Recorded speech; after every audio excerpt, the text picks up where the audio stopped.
It's almost the Lunar New Year, and some big names in the crypto space have spotted an opportunity. Welcome to the Daily Forkast, January 28th, 2022. I'm Megha Chaddah of Forkast News, covering all things blockchain. The Lunar Year of the Tiger begins next week. And while for many that means it's time for traditional celebrations with family, is giving the gift of crypto becoming a new trend? We'll take a look at that story and a whole lot more coming right up. Let's get you up to speed from Asia to the world.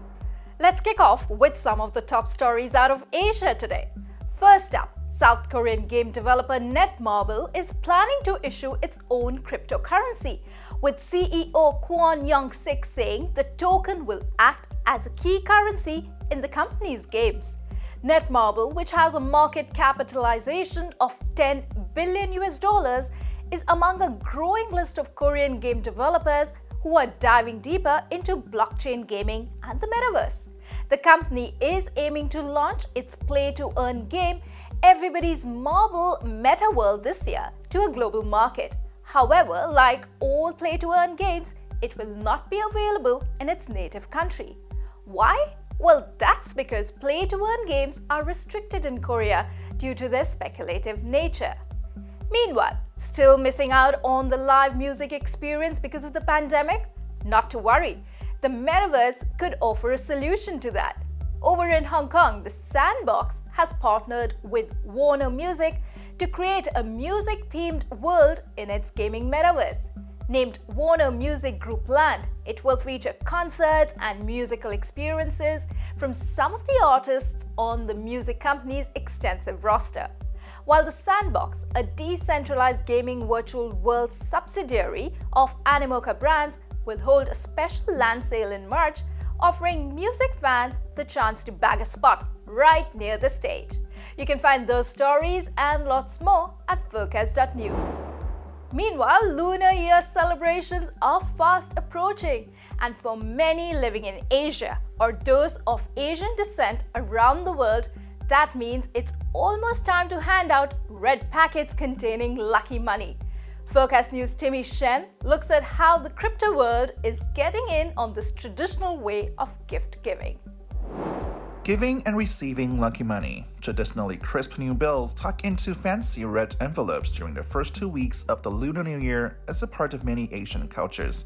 But while digital payments are commonplace in Asia, the concept of gifting crypto remains niche. However, some crypto exchanges and wallet operators are trying to change that. Binance, the world's largest crypto exchange by trading volume, already offers a gift card program, but it has stepped up its game by actively marketing the function ahead of the new year, beginning on February 1st, as well as offering tips on ushering the new year with crypto. Meanwhile, Singapore-based Crypto.com offered a red envelope feature on its wallet app last year, and this year it is giving away red packets to friends and family of its users. While crypto custody and asset management platform Kobo, also based in Singapore, says it will randomly gift red packets to loyal users. Self-custodial wallet mToken told Forkast News it tried out a red packet feature back in 2019, but users complained that transaction fees at the time were too high. However, they are optimistic that this could change as there are now projects underway looking into reducing those costs. And Daniel So of Hong Kong-based merchant payments provider WorldPay from FIS told Forkast News that giving fiat currencies in red packets remains clearly in the lead for the moment, but as digital currencies become more mainstream, that could spur greater interest in crypto red packets. For Forkast News, I'm Timmy Shen in Taipei, Taiwan. Our lives are increasingly being lived on the internet, and as we now move towards a variety of metaverses, we are likely to generate even more personal information online. What if there was a way to verify who we are in our online avatars without giving away any personal data at all? Maybe there is a way with zero-knowledge proof protocols, and who better to discuss them than Adrian Brink of Anoma with his insights on all things disintermediation. Great to have you with us, Adrian. Glad to be here. Adrian, to kick it off, very simply explain to us what are zero knowledge proof protocols and why should we care about them? Very simply put, they allow you to show that something has happened. You can simply reveal the proof, and then the proof is a mathematical guarantee that if the proof verifies, then in order to construct such a proof, you would have had to know the secret underneath. You can use them for computational compression. So think, if I walk 100 steps, what is the way to verify that I've walked 100 steps? Well, the naive way is to walk the same 100 steps, right? But that takes a linear amount of effort. But with the zero knowledge proof, I can walk 100 steps, give you that proof that shows that I've walked 100 steps, and you have to verify the proof itself. Second component to zero knowledge proof is computational privacy. It allows you to hide data. So for example, in the password example that people generally use, it's I can show to some external party that I know a password without ever revealing that password to them. I just generate a proof, and I need as a private input my password, and so someone that doesn't have my password can't generate the same proof. But then I generate this proof and I send the proof to you, and you're now convinced that I must know the password, because otherwise I would have not been able to generate this proof. Now, as we migrate towards spending a lot of our time via virtual avatars, how will zero knowledge protocol help in a seamless transition as we move between platforms? You can think of this in the identity case. So traditionally, how do you do an age verification in the digital world? You upload a picture of your passport, it contains a bunch of information, some human looks at it.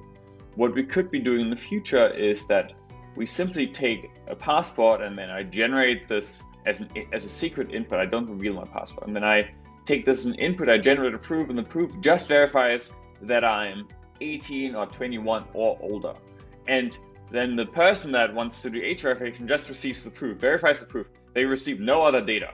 And I think that's going to be quite fascinating. The other thing is, assume you have an NFT and sort of some celebrity has owned it and it has value because previous owners were famous or whatever.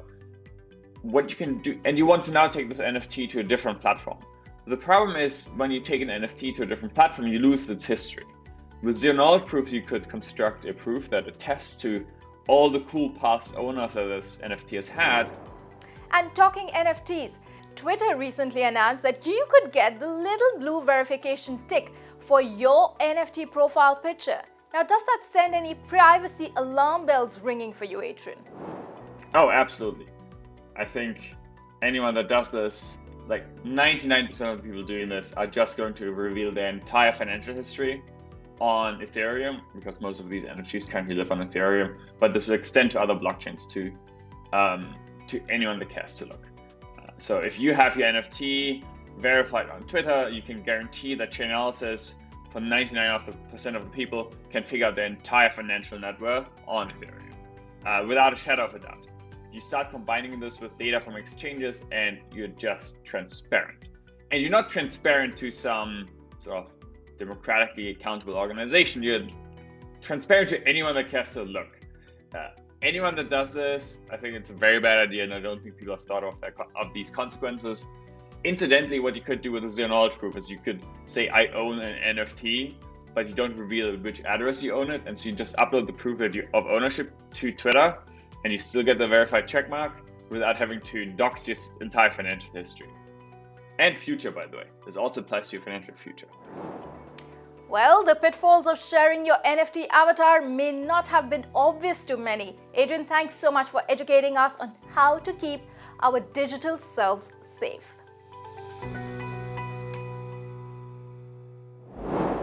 And that's the Daily Forkast from our vantage point right here in Asia. Hit like, hit subscribe, appreciate it always. Help us reach our goal to reach more of you. For more, visit forecast.news. I'm Megha Chaddah. Until next time.